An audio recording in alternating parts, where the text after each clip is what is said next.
காதல் கல்யாணம் முடிச்சுட்டு சில பேர் தனியாக குடும்பம் நடத்திட்டு இருப்பாங்க. அவங்க டெவலப்மெண்ட் பயங்கரமாக இருக்கும். காதல் கல்யாணம் பண்ணும்போது அம்மா அப்பா சம்மதிக்கப்படாதவங்க நல்லா இருக்காங்க. ஆமாம், நல்லா இருக்காங்க. அம்மா அப்பா சேரும்போது கட்டி போயிறாங்க. உங்களுக்கு கொஸ்டின் நான் என்ன சொல்றேன்னா, நல்ல எண்ணம் கொண்டு அம்மா அப்பாவுக்கு என்றைக்குமே குறைவராது. வஞ்சிக்க வேண்டிய வந்தால் நாசமாக போகணும். எவங்க தான் வஞ்சிக்கப்பட வந்தாலும் அம்மா கடவுள் அப்பா கடவுள், அதை மறந்துடக்கூடாது. சனிக்கு எது சாமியார் ஜாதகமா? சனிக்கு சாமியார் ஆகிறது கலத்திர ஸ்தானமும். சனி பாவத்தை தான் சாமியார் ஆக முடியும். சனிக்கு ரொம்ப சாமியார் ஆக முடியாது. அதே மாதிரி இந்த செவ்வாய் தோசையில் நிறைய பேர் தள்ளி போகல. ஆமாம் ஆமாம், செவ்வாய் தள்ளி போகுது. அது கரெக்டா? சில கிரக அமைப்புகள் இப்போ 7 கோடி கெட்டு போயிடுது. ஜாதகம் பார்க்குறவங்கெல்லாம் கஷ்டப்படுறாங்க. ஜாதகம் பார்க்க உயர்ந்ததாக நினைக்க வேணாம்.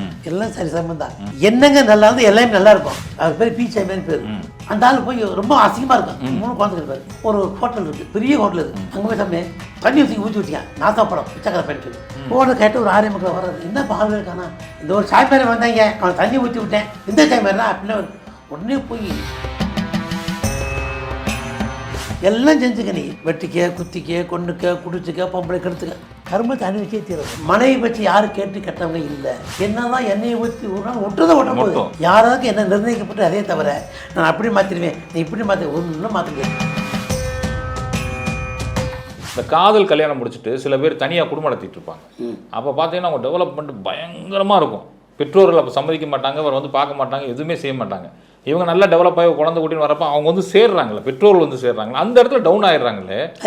அது ஏன்னு ஒரு டவுட் இருக்கு. ஆனால் அவங்க அதுக்கு முன்னாடி நல்லா இருந்தாங்க. காதல் கல்யாணம் பண்ணும்போது அம்மா அப்பா சம்மதிக்கப்படாதவங்க நல்லா இருக்காங்க. ஆமாம், நல்லா இருக்காங்க. அம்மா அப்பா சேரும்போது கட்டி போயிறாங்க. உங்களுக்கு கொஸ்டின் நான் என்ன சொல்றேன்னா, அது கர்மா என்ன கொண்டு இயங்குது.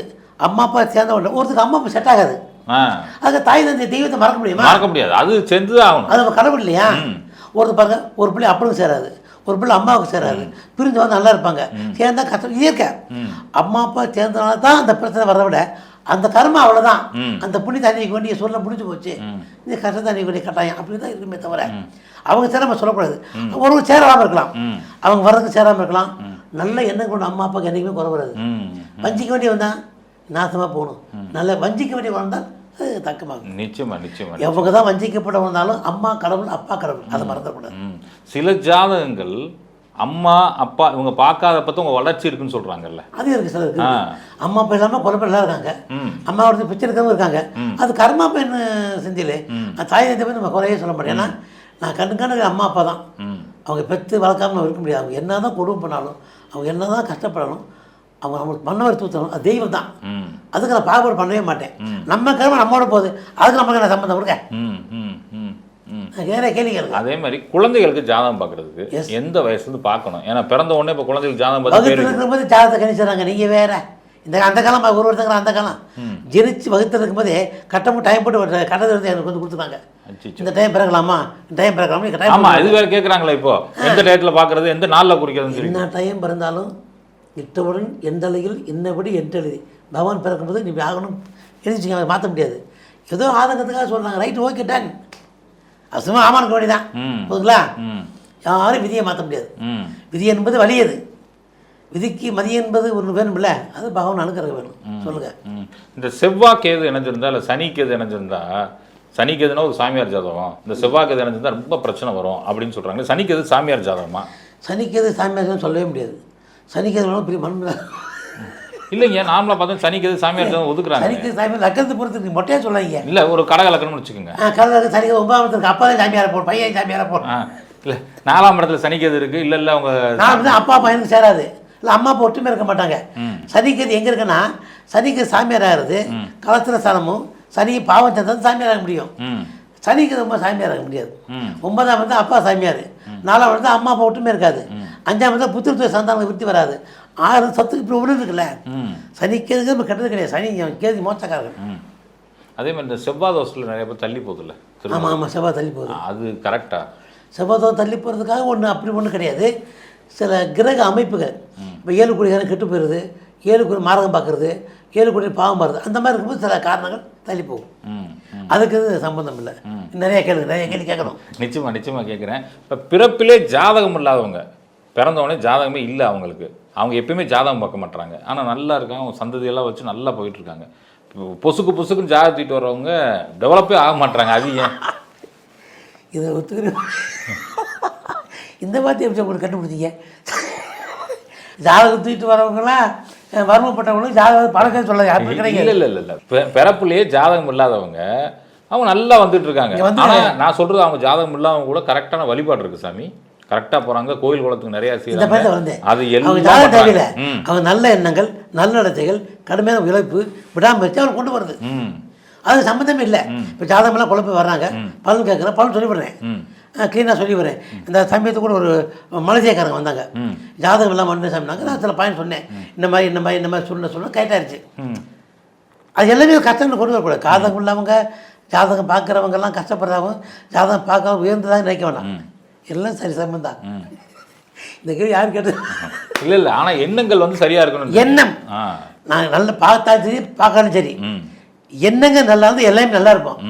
அதான் விதி சத்தியம். அப்புறம் ஒரு சில குடும்பத்தில் நான் பார்த்துருக்கேன் சாமி, நான் நேரில் பார்த்துருக்கேன். அந்த குடும்பத்தோட பெண்கள் மட்டும் ஏதாவது ஒரு நோயில் பாதிக்கப்படுறது, படுத்த படுக்கையாக இருக்குது, பார்வை தெரியாமல் இருக்குது, இந்த மாதிரிலாம் இருக்காங்க. இருக்குது. அப்போ நான் போகிறப்பே சொல்லுவேன், ஏங்க நீங்கள் அது வீட்டில் பெண்கள் தானே சுக்கிரன், அவங்க பெரும்பாலுமே அவங்க நோயில் வாய்ப்பட்டே படுத்து கிடக்குறாங்க. அப்போ ஒரு ஜாதகமே காட்ட வேணாம், நம்மளே சொல்லிடலாம். அது ஏன் பெண்கள் வந்து அந்த குடும்பத்தில் அப்படி படுக்கிறாங்க? பூர்வீக புண்ணிய சாதங்கள் கெட்டு போகிறது, முன்னொரு சாபம்னு சொல்கிறாங்க வாக்கிறது. ஏன்னா வந்து முன்னொரு சாபம் பின்னொரு சாபம்லாம் கிடையாது. ஒரு கர்மத்துக்கு கேட்ட நடக்கும். ஒரு ஜாதகம் எடுத்து காட்டுங்க.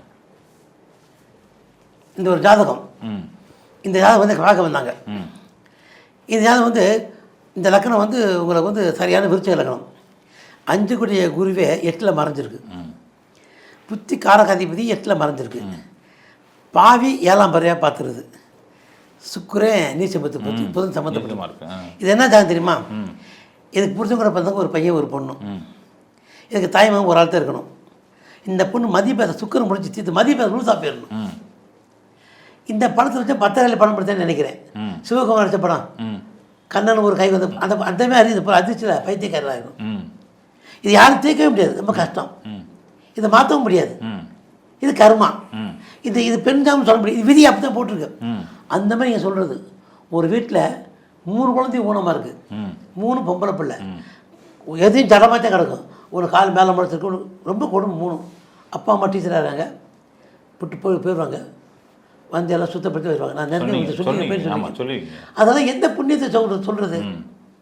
விதி என்பது நான் என்ன சொல்கிறேன், மக்களுக்கு என்ன சொல்கிறேன்னா, ஒரு துளி இறைவன் அன்பை நினச்சிக்கோங்க, 4 எண்ணத்தை மக்கள் தீர்ந்துருங்க. ஏன்னா நான் என்ன நடக்குமோ தெரியாது வாழ்க்கையில். டக்குன்னு கேன்சருங்கிறேன், மூளையை கட்டிங்கிறேன், தொண்டைக்குள்ள போய் கேன்சர் வச்சுருக்கிறேன், அதுங்கிறேன் இதுங்கிறேன். இது எந்த வைத்தியம் கண்டுபிடிக்க எந்த டாக்டரும் பரிசு முடியாது. டாக்டர் சொல்லி கடவுள் சக்திங்கிறார். ஏன்னா நம்ம செய்ய நன்னடத்தைகள், இப்போ ரத்தம் இருக்கும் 1000 பேசலாம், 1000 செய்யலாம், வேலை செய்யலாம், செஞ்சுக்க, எல்லாம் செஞ்சுக்க. நீ வெட்டிக்க, குத்திக்க, கொண்டுக்க, குடிச்சுக்க, பொம்பளை கெடுத்துக்க, கர்மத்தை அனுபவிச்சே தீரும். அது சொன்னீங்களே, கோபி ஆட சொன்னீங்கல்ல, முதல்ல ஆடை விட்டுட்டு அப்புறம் அடிப்பாரு. ஓட விட்டு போறையா போயிட்டு வந்துரு. அந்த மாதிரி தான் மனிதன் வந்து முதல்ல இருக்குள்ள அந்த எண்ணங்களை நீக்கிறணும். இதுதானே சாமி தெரியல, அதுக்கு ஏதாவது வழி இருந்தால் கூட சொல்லுங்க.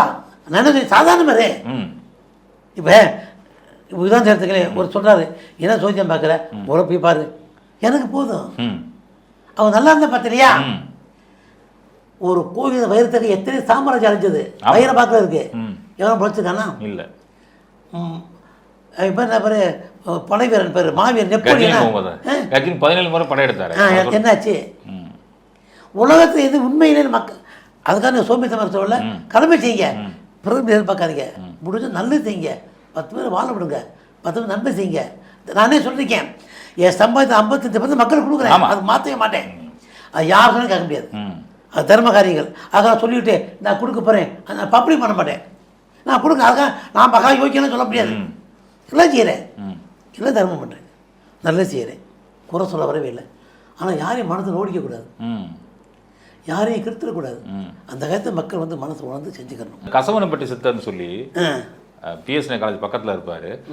அவர் போய் அந்த ஊரில் இருக்கப்ப குழந்தை பிறந்த வீட்டில் போய் சாப்பிடுவாராம். ஐயா இங்கே வராதிங்க தீட்டு பண்ணி சாப்பாடு கூடியா அங்கேயும் சாப்பிடுவார். ஆமாம், அவரெல்லாம் கண்டுக்கவே மாட்டார். எங்கள் ஊரில் அவர் பேர் பீச்சா பேர். நான் சொல்கிறது கிட்டத்தட்ட 50-55 வயசு, 55 சின்ன பிள்ளை எங்கெங்கே இருக்கா அதெல்லாம் மலத்தை போட்டு பூசிக்குவார். குழந்தை எங்கெங்கே மலம் இருக்கா அதான் கழிச்சு உடம்பு ஜவ்வாது மலக்கிறார் உடம்புல. இது சொல்கிறது, இது எங்கள் அப்பா சொன்ன கதை, நாங்களே பார்த்துக்கோம். அந்த ஆள் போய் ரொம்ப அசிங்கமாக இருக்கும். 3 குழந்தைகள் இருப்பார். ஒரு ஹோட்டல் இருக்குது, பெரிய ஹோட்டல், இது சுந்தர ஹோட்டல். அங்கே போய் சாமி தண்ணி ஊற்றி ஊற்றிக்கேன் நாசா படம் பிச்சைக்கார பையன் சொல்லி அது உள்ளே வந்ததுக்கு அது வெளியே உட்காந்ததுக்கு ஊற்றி விட்டு போயிட்டார். ஏன் வந்து ஒரு ஆள் கடைக்கு போகல, வச்ச மாதிரி இருக்குது, வச்சது மாதிரி இருக்குது, சுற்றுச்ச மாதிரி இருக்குது. ஒரு சைக்கிள் நடக்குது, நிற்கவே இல்லை. போன கேட்டு ஒரு 6 மக்கள் வர்றது, என்ன பால் இருக்கானா, இந்த ஒரு சாய்மாரி வந்தாங்க, அவனை தண்ணி ஊற்றி விட்டேன், எந்த சாய்மாரினா அப்படின்னா உடனே போய் அதை பார்த்தா ஒரு எங்கள் பின்னுக்கு கோட்டை ஒன்று இருக்குது, அதில் சின்ன பிள்ளைய உட்கார பேசிக்கிட்டு இருக்கு. உடனே கையை கால் வந்து கூட்டு வந்து உட்கார வச்சு டிஃபனை போட்டு கையெடுத்து கும்பிட்டு சாப்பிடுச்சு. அந்த பேசவே மாட்டார், அவர் வாயில் வைக்க அது கூட்டம் வருது, கடைக்கு வருது. பார்த்துட்டு இது நான் சொல்கிறது மெய் சத்தியமாக அது பொய்யான வார்த்தை அல்ல. அப்போ நல்லவங்களுக்கு என்றைக்குமே இறைவன் துணை இருக்க நம்பிக்கை மொதல் வைக்கிற. பட்டணத்தை அடிக்கும் போது கையால் வழங்காம போச்சு பார்த்தீங்களா, படத்தை பார்த்துருப்பீங்க, எம்ஆர் அடிக்கிற போது.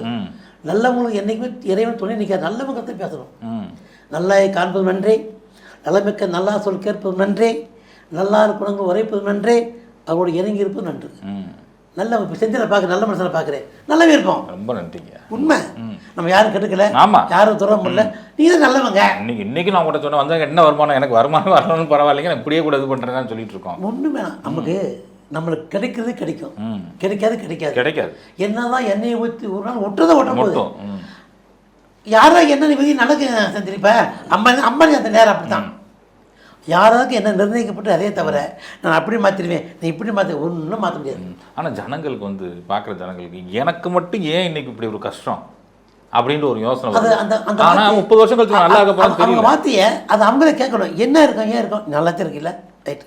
ஒரு தவறு இருக்கா, 10 ரூபாய்க்கு சம்பாதித்து 30 ரூபாய் தண்ணி அடிக்கிறேன், இவங்க கூட 500 வாங்கிறேன், அந்த காரணத்துக்கு அவன் 1000 வாங்கி 500 கொடுத்துட்டு 500 வச்சுக்கிறேன். இந்த 1000 2000 வாங்கி 2000 இப்படி அவங்களாத்தையும் உற்பத்தி பண்ணி கடன் ஆக்கிக்கிறாங்க தவிர அது காரணம் சொல்ல மாட்டாங்க. இன்னொன்று சொல்கிறேன், மேலும் சொல்கிறேன், மனைவி பேச்சு யாரும் கேட்டு கெட்டவங்க இல்லை. மனைவி பேச்சு எப்படி அப்பா அம்மா வந்து வாழ்க்கையில் எவ்வளோ முக்கியம்னு அடிக்கடி சொல்கிறீங்களோ, மனைவி அது முக்கியம். மனைவி ஒரு பெட்டகம் இல்லையா, ஒரு பொக்கியத்தும் இல்லையா, எத்தையும் சொல்கிறீங்க, அந்த மகத்துவம் தரணும். இப்போ இறைவன் கணக்கில் என்னென்னா, ஒரு இறந்து சொர்க்கத்தை பண்ணக்கூடிய என்ன மனைவி என்ன செஞ்ச நல்லது இல்லையா, சொர்க்கத்து போ, கெட்ட நரகத்து போ. உதாரணமாக சொல்கிறோம், கதையாக சொல்லாமல் சொல்கிறேன். ஆனால் சில பேர் என்ன சொல்லுவாங்க தெரியுமா, கீழே கமெண்ட்ஸில் போகிறவங்க என்ன சொல்லுவாங்க தெரியுமா, நீங்கள் சொல்கிறீங்க சாமி என் மனைவி எவ்வளோ குடும்பப்படுத்த எனக்கு தானே குடும்பக்கார மனைவி இருக்காங்க, கர்மத்தை அனுப்பி தான் தரணும். என்ன காரணம், நான் நகரம் குடும்ப பெண்ணுங்கள் நல்லவங்கள், சிலர் தண்ணி இருக்கிறவருக்கு எத்தனை பேர் இருக்காங்க, என்கிட்ட மனைவி தண்ணி வாங்கி குடிச்சு ஏமாந்து பண்ணி சொல்ல இருக்காரு, அதெல்லாம் ஊழிவினை கர்மம் உறுத்தணும், அது விதியின் கர்மம், அதை அக்செப்ட் பண்ணிக்கணும். நான் கண்ட உண்மையில் ஒரு துளி கூட இறைவன் நடக்காது, எது நடக்கும் நடக்கும். அதுக்காக நான் எல்லாத்தையும் நான் கரெக்டாக சொல்ல முடியாது, இது முற்றிய கலியுகம். இந்த கலியுகம் ஒன்று கூட சொல்லிட்டீங்க, என்ன ஞாபகம் இருக்கா, சொல்லிட்டீங்க, ஃபுல்லாக சொல்லியிருக்கீங்க. கலியுகத்தை அந்த பாட்டை பாடினது இன்ன வரைக்கும் மக்களே ரிஜிஸ்டர் பண்ணியிருப்பாங்க மனசில், அவ்வளோ விஷயங்கள் கலியுகத்தில் நடக்கிட்டு பார்த்துக்கிட்டு இருக்கோம் இன்ன வரைக்கும். அண்ணனுக்கு தம்பி துரோகம் செய்யுங்காலம், அப்பனை பிள்ளை உதைக்குங்காலம், கொண்ட புறத்தை திட்டுங்காலம், கூலி கொடுத்து போகுங்காலம், மங்கைக்கு மஞ்சள் அறிங்காலம், மாணவி இல்லாத கலிகாலம், தங்கை அண்ணன் புணருங்காலம், தாயை கண்டால் போகுங்காலம், பெற்ற பெண்ணை தகப்பன புணருங்காலம், பேயை கண்டாலும் பயங்காலம், கட்டினமாவது அலையங்காலம், இவன் காவி உடுத்தி திரியுங்காலம், புட்டி புட்டியே குடிக்குங்காலம், மகா புழுகருக்கத்த கலிகாலம், பொய்யான பத்திரம் எழுதுங்காலம், சற்றி பூட்டியை கோட்டை ஜெயிக்குங்காலம், தெய்வ பொருளை தேடுங்காலம், தீவனி கஞ்சாத கலிகாலம். இப்படி நிறையா இருக்குது. 4 வார்த்தை விட்டுட்டேன், வேணாம் சொல்லி. இது இயற்கை. கலியுகத்தில் இதெல்லாம் நடக்குங்கிற கட்டத்தை மாற்ற முடியுமே தவிர நம்ம தான் மாறி போய்க்கணும், அவ்வளோதான் விதி. நிச்சயமா. அதனால தான் கண்ணதாசன் சொல்லியிருக்காரு, உனக்கும் கீழே உள்ளவர் கோடி நினைத்து பார்த்து நிம்மதி நாடுன்னு. உண்மையான பட்டல வாழ்க்கை என்றால் 1000 இருக்கும், மாதத்தோறு வேதனை இருக்கும், வந்த துன்பம் எது உண்டாலும் வாழ என்றால் ஓடுவதில்லை, எதையும் தாங்க இதையும் பண்ணால் இறுதி வரைக்கும் அமைதி நிச்சயம் நம்ம வச்சுக்கிறது சட்டம். இங்கே பாருங்க, ஒவ்வொரு கவிதையை ஒவ்வொரு பாட்டும் மனிதன் திருத்தத்துக்காக கொடுத்துருக்காரு. அது கண்ணதாசன் பாட்டுகள், கண்ணதாசன் பேச்சுக்கள்லாம் ரொம்ப பிரமாதமான விஷயம். இறந்தவனும் சுமந்தவனும் இறந்துட்டான், இருப்பவனும் எண்ணி பார்க்க மறந்துட்டான், பறந்து பறந்து பணம் தேடி பாவக்குளத்தில் நீராடி பிறந்தவன் தான் நாள் முதல்ல பேராசைய நாளே. அப்படி இறந்தவன் தாயாரின் வேதனையில் பிறக்கிறான், தன்னாலே துடிதுடித்து சாகிறான், நோயாலே வாழ்நாளே கழிக்கிறான். இதெல்லாம் அருமையான கவிகள். ஒரு நாள் உடனே விட்டு போட்டு எங்கே மறைகிறான், இன்பத்தில் சில நாள் துன்பத்தில் சில நாள் அன்பு மனைவியும் அருமை பிள்ளையும் அன்பு வரி கடைசி வரைக்கும் எந்த வரமாட்டேங்க. நான் ஏன் இதான் சொல்கிறேன்னா, மக்களுக்கு விடாமச்சு தன்னம்பிக்கை என்ன இருந்தாலும் தனக்குன்னு ஒன்றும் இல்லை அப்படின்ற ஒரு முடிவு நிற்கணும். நான் என்ற எண்ணமும் இருக்கக்கூடாது, தனக்குன்னு ஒன்றும் இல்லைன்ற எண்ணம். புகழ் நான் அவனை கொண்டு போதா சரி, இப்போ பார்க்குற ஒரு 100 வருஷத்துக்கு இருந்தாலும் நம்மளுக்கு முன்னுக்கு எத்தனை யுகம் தோன்றிருக்கு அந்த மாதிரி நினச்சி பார்க்குறோமா? நம்ம எத்தனை தோன்றிருக்காங்க நினைத்து பார்க்குமா? கிருஷ்ணனே அர்ஜுன்கிட்ட சொல்றாரு, அர்ஜுனா நீ வந்து பல பிறப்படுத்திருக்கன்றாரு. இன்னைக்கு நீ அர்ஜுனே நம்ம பேசுறோம், ஆனா அதுக்கு முன்னாடி எவ்வளவு பல பிறப்படுத்திருக்கன்றாரு. அவர் சொல்றாரு என்ன பிறப்படுத்தி? அப்போ உனக்கு எனக்கு வந்து பிறப்புல என்னென்னு தெரியும், உனக்கு தெரியாது, அதனால நீ பேசுறன்றாரு. பகவத்கீதை எண்ணற்ற கோடிகள் எல்லாமே நிலையற்ற பொருள். நிலையற்ற, அதாவது என்னன்னா என்னை பொறுத்த இந்த ஜென்மம் பிறந்துட்டோம், இந்த ஜென்மம் பிறக்க போகிறோமோ எனக்கு தெரியாது. இருக்கிறவங்க நல்ல செய்வோம், இருக்கிறவங்க சேவை செய்வோம். அதுக்காக ஒரு மனிதன் உத்தம் தவறும் யாருமே தவறும் இல்லை. தட்டோடு தருமாட்டி தருமுறை ஒரு பெண்ணுக்கு தவறாக போனால் கூட 1000 கூட தருமத்தை மாற்றிக்க, அவங்க அதான் பொழப்பு. பெண்களுக்கு பிள்ளை மாதிரி அதான் பொழப்பு. பாவம் செய்யாத, புண்ணியம் செய்ய, அங்கே கொடுத்து போயிட்டு ஏமாந்து வந்துக்கூடாது, அது கர்மம். வாழ்க்கையில் நிர்ணயிக்கப்பட்டதான் வாழ்க்கை. தப்பு தாளங்கள், தவறிய பாவங்கள், இப்படி வாழ்வதென்ன அவன் எழுதிய வேதங்கள், சத்தியம் அது. இப்போ பிப்பையில் இருக்கிறான், வண்டியில் ஏறான், அடித்து ரத்தத்தோடு வர்றேன், அடுத்த வண்டியில் ஏறி சொன்னீங்கல்ல, சொல்கிறீங்கள இயற்கை அது. எத்தனையோ அதிசயங்கள் இறைவன் அணுக்கிறப்ப நடக்குது. இப்போ கொசு கடிக்கிறதுன்னு வச்சுங்க, நிற்கிறான், ஏசி போட்டுக்கிறான், அப்படியே பிளான் படுத்துறாங்க, கொசு கடிக்காமல் இருக்கான், வளர்க்காமல் இருக்காங்களா? ஒரு உற்சாகம் 11 பிள்ளையை பெற்று போட்டுருக்காரு இருந்தாலும் என்ன வழக்கு கொஞ்சம் அது நம்பிக்கை தான். யாராவது என்ன விதியை நடக்க தான் செய்ய, மாற்ற முடியாது. இப்போ வந்து சாமி நிறைய பேர் ஜோதிடம் படிக்கிறாங்க, வகுப்பாக படிக்கிறாங்க, படித்து அவங்க பலன் சொல்கிறாங்க. அதனால் நிறைய ஜோதிடர்கள் இருக்காங்க. நீங்கள் வந்த காலத்துலலாம் ஜோதிடர்கள் கம்மி, சோதனை பண்ணுறதுக்குன்னு சில ஆட்கள் வருவாங்க. 2 வகையான சோதனை நடக்கும். ஒன்று இறந்து ஜாதகத்தை காமிச்சு சோதிக்கிறது ஒன்று, இன்னொரு விஷயம் நீங்கள் ஜோதிடரானு சோதிக்கிறதுக்கே நிறைய பேர் வந்து உட்காந்து உங்கள்கிட்ட பேசுவாங்க. இதை நான் அனுப்பிட்டுருக்கேன். நான் அப்புறம் சோதியம் பார்த்து ஒரு 6 பேர் வந்துட்டாங்க. வந்து நீ சோதியம் பார்க்குறேன்னு கேட்டாங்க. ஆமாம் சோதியம் பார்க்குறேன், என்ன படிச்சுன்னு கேட்டாங்க.